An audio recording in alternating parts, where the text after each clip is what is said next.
ননদ বলে, বৌদি কি রোজ রোজ একই মাছের ঝোল রান্না করো বলো তো? তোমার হাতের মাছের ঝোল খেতে আমার একদমই ভালো লাগে না। তা ননদিনী, আমার হাতের মাছের ঝোল খেতে যখন ভালোই লাগে না, তোমার দাদা তো কেজি খানেক মাছ এনেছে, তবে মাছটা না হয় তুমিই রান্না করো।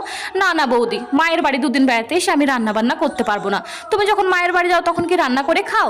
রান্না করে খাই না খাই সেটা বড় কথা না, তবে তোমার মতো কারো রান্নার খুঁত ধরি না। কেউ যদি ভালোবেসে এক গ্লাস জল ঢেলে খাওয়ায়, তার সামনে এমন ফিল করি যাতে মনে হয় তার হাতের এক গ্লাস জল খেয়ে আমি অনেক তৃপ্তি পেয়েছি। রান্না বান্না তো ছেড়েই দিলাম। তা যাও, তুমি গিয়ে স্নান ধ্যান যা করবে করো। দেখছি যদি তোমার রুচির মতো মাছ রান্না করতে পারি তবে না হয় খেতে ডাকবো, না ডাকলে ভাবে রান্না ভালো হয়নি, ডাল দিয়ে না হয় খেয়ে নিও। ননদ যখন এভাবে বললোই, তাহলে আজ সত্যি একঘেয়েমি মাছের ঝোল রান্না না করে একটু আলাদাভাবেই চেষ্টা করি। সম্পূর্ণ নতুন পদ্ধতিতে মাছটিকে বেশ সুন্দর করে রান্না করে ঢেকে রেখে চলে আসি ঘরে। প্রায় দুপুর 2টো বাজতে চলেছে, তখন দেখি ননদ এসে ডাকে, ও বৌদি ভাত দেবে না?